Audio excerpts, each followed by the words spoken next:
Welcome to after 7। আমি সুইত্য রয় and আজকে আমি কথা বলবো প্রেডিক্টিভ পার্সিং নিয়ে।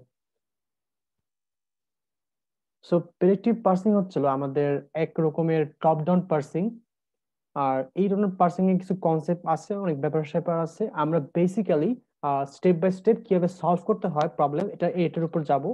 আর এটা হচ্ছিল আমাদের LL1 গ্রামারের জন্য হয়। এটা আমরা ফিউচার এটা নিয়ে কভার করব। আর লেফট মোস্ট ডেরিভেশন হয়, এই যে এখানে আমরা ভিডিও বানাবো অবশ্যই।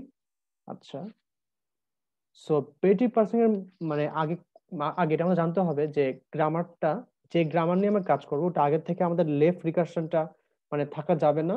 আর আগের থেকে লেফট ফ্যাক্টর মানে করা লাগবে আর কি। সো এই জিনিসগুলো আর কি আমাদের মনে রাখতে হবে। আর এই জিনিসের কথা না জানলে আমরা ভিডিও পুরো আপলোড করব, আর আপনারা দেখতে পারবেন এটার জন্য। ওকে, সো প্রথমে আমাদের বের করতে হবে যে first pause and follow pause, যেটা আমরা আগের দুটো টিউটোরিয়াল থেকে শিখে নিয়েছিলাম। সো আমরা জাস্ট আগে এগুলো অলরেডি বের করেছিলাম, তাই এখন আমি এটার অ্যাপ্রোচ আমি বললাম না।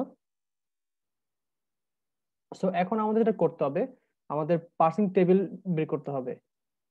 সো পার্সিং টেবিল বের করার জন্য আমাদের আগের থেকে ফার্স্ট পজ এন্ড ফলো পজটা বের করে রাখতে হবে। আর এখানে একটা প্রোডাকশন আছে, এই প্রোডাকশনটা আমি just এখানে লিখে রাখছি আমার কাজ করানোর জন্য। আচ্ছা, সো বেসিক্যালি এখন আমি একদম প্রথম থেকে শুরু করব।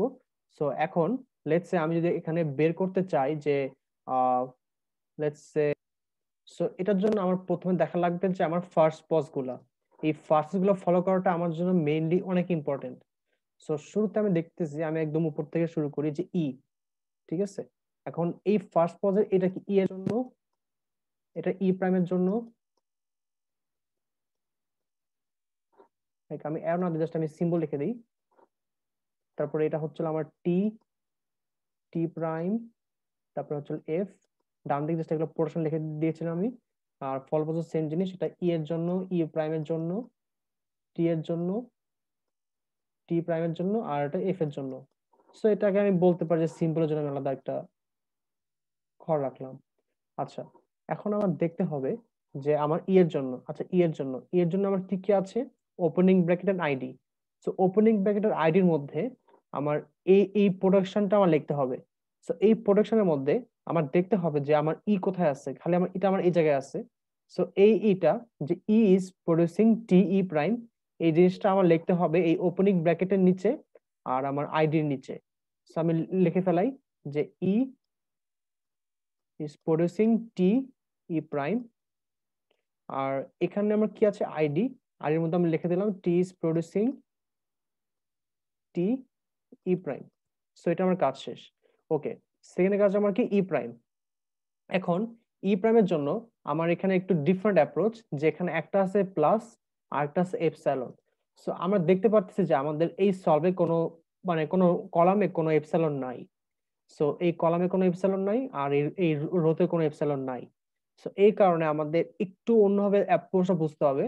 সো আমাদের যেটা করতে হবে যে শুরুতে প্লাসের জন্য আমি লিখে দিতে পারি যে, আচ্ছা লেটস সে এখন আমার প্রাইমের জন্য একটা জিনিস বুঝতে হবে যে এই জিনিসটা আমার এই ফার্স্ট কোশ্চেন আমার কেমনে আসছে, একটা হচ্ছে লাইক আমার prime is producing plus prime, আরেকটা হচ্ছে কি prime is producing only epsilon. So প্লাসের জন্য আমি জাস্ট এটুকু লিখে দিতে পারি শুধু প্লাসের জন্য। So prime is producing plus prime, since আমি এখান থেকে ফার্স্ট পজিশন প্লাস পাই আর এখান থেকে কি পাই, এপসিলন পাই। এখন এপসিলন আমাদের করতে হবে যে আমার এটার ফলোপজ দেখতে হবে, এই যে এটা, এই ফলোপজে কি কি আছে, ক্লোজিং ব্র্যাকেট আছে এন্ড ডলার আছে। সো ক্লোজিং ব্র্যাকেটে আমি কি লিখবো, এই যে এই যে এই ক্লোজিং ব্র্যাকেটের মধ্যে আমি এটা লিখবো যে প্রাইম ইজ প্রডিউসিং এপসিলন। এটা আমার সব রুলে এই কাজটা করতে হবে যে আমি এপসিলন দেখলে আমি এটা ওই সেম জিনিসটা সেম সিম্বলের ফলোপজটা আমি জাস্ট দেখে আমি তার কলাম দেখে আমি লিখে দিব। আর এই কলামগুলো কিন্তু আমরা চাইলে যে কোনো অর্ডার লিখতে পারি, প্লাস মানে প্লাস স্টার, এগুলো আমি চাইলে আগে পরে লিখতে পারি, আমার কোনো সমস্যা নাই। আমাদের সবগুলা নন টার্মিনাল উপরে যাবে আর সবগুলা টার্মিনাল উপরে যাবে আর সব নন টার্মিনাল যাবে আমার রোতে। আচ্ছা, সো এখন আমি লিখলাম কি ক্লোজিং ব্রেসের জন্য আমি লিখলাম এই যে এখানে আমি লিখলাম হচ্ছিল যে প্রাইম is producing epsilon, আর ডলার নিচে আমি লিখলাম যে প্রাইম is producing epsilon। আচ্ছা, এখন আমার টি এর জন্য, সো টি এর জন্য আমার কি কি আছে, ওপেনিং ব্রেস এন্ড আইডি আছে। So opening brace and ID, এই যে টি, টি জাস্ট আমার একটাই প্রোডাকশন আছে এফ টি প্রাইম, জাস্ট আমি এটা জাস্ট আমি ওপেনিং ব্রেসে লিখলাম, এই যে T is producing F T prime. আর আরেকটা কোনটা আইডিতে আমি লিখলাম যে T is producing F T prime. Okay, so আমার কাজ শেষ। এরপর আমি দেখবো আমি টি প্রাইমের জন্য, টি প্রাইমের জন্য প্রথমটা স্টার, তারপর এপসাইলন। এপসাইলন মানে কি, আমার এপসাইলন জায়গায় আমার দেখতে হবে কোন কোন জায়গায় টি প্রাইমের এই ফলোপোজ ফলোপোজ সিম্বল গুলা গুলা গুলার রো গুলো আমার দেখতে হবে।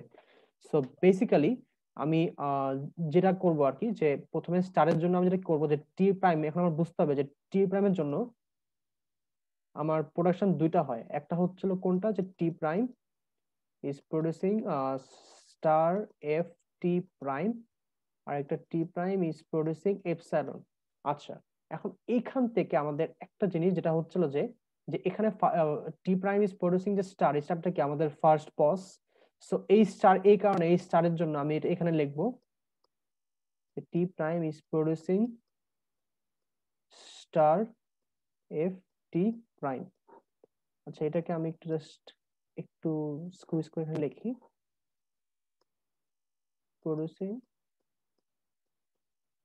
টি প্রাইম। এখন এপসাইলনের জন্য, এপসাইলনের জন্য কি করতে হবে, এখানে দেখতে হবে কি আছে, প্লাস এইটা, তারপর ডলার। সো প্লাসের জন্য আমি টি ইজ প্রোডিউসিং, মানে টি প্রাইম ইজ প্রোডিউসিং এপসাইলন। তারপরে এই ক্লোজিং ব্র্যাকেটের জন্য আমার লিখতে হবে যে T prime is producing epsilon. তারপরে স্টারের জন্য লিখতে হবে যে T prime is producing epsilon. আচ্ছা, এখন এফ এর জন্য, এফ এর জন্য আমার কি কি আছে, আমার জাস্ট হচ্ছিল ওপেনিং ব্রেসেস এন্ড আইডি আছে। সো এফ এর জন্য আমার এখানে কিন্তু দুইটা প্রোডাকশন আছে। একটা হচ্ছিল যে আমি এফ ইজ প্রোডিউসিং জাস্ট শুধু এই যে opening bracket closing bracket of এই যে ই জিনিসটা, আর এটা হচ্ছিল F is producing only ID. আচ্ছা, এখন এই এটার জন্য ফার্স্ট পোস্ট কি, এটার জন্য ফার্স্ট পোস্ট শুধুমাত্র আমার কি এই এই ওপেনিং ব্র্যাকেটটা না। সো এই কারণে ওপেনিং ব্র্যাকেটে আমার খালি এই প্রোডাকশন যাবে, খালি এই প্রোডাকশনটা আমার যাবে। সো এফ এর জন্য আমি যেটা করব যে এই ওপেনিং ব্র্যাকেটের জন্য আমি খালি একটু লিখবো, আর আইডি কোনটা আমার, এই যে এই আইডিটা। সো এই আইডিটা আমি লিখবো এই জায়গাটায়। সো শুরু থেকে আমি একটু আবার বলি যে আমার কলাম গুলো হবে নন টার্মিনাল, মানে আমি এই যে প্রোডাকশনের নন টার্মিনাল যে কটা আছে সব সব কটা আমি জাস্ট লিখবো। জাস্ট আমি যে কোনো ভাবে যে কোনো order আমি চাইলে মানে স্টার আগে লিখতে পারি, প্লাস পরে লিখতে পারি, এটা আমার ইচ্ছা, মানে আপনার ইচ্ছা বা আমার ইচ্ছা কোনো সমস্যা নেই। এরপরে হচ্ছিল আমার এখানে লিখতে হবে সবগুলো আমার নন টার্মিনাল গুলা, যেটা আমি প্রোডাকশন থেকে লিখছি যেভাবে করে লিখছি। এরপরে আমি কি করব, প্রথমে ফার্স্ট পজ ম্যাচ করব।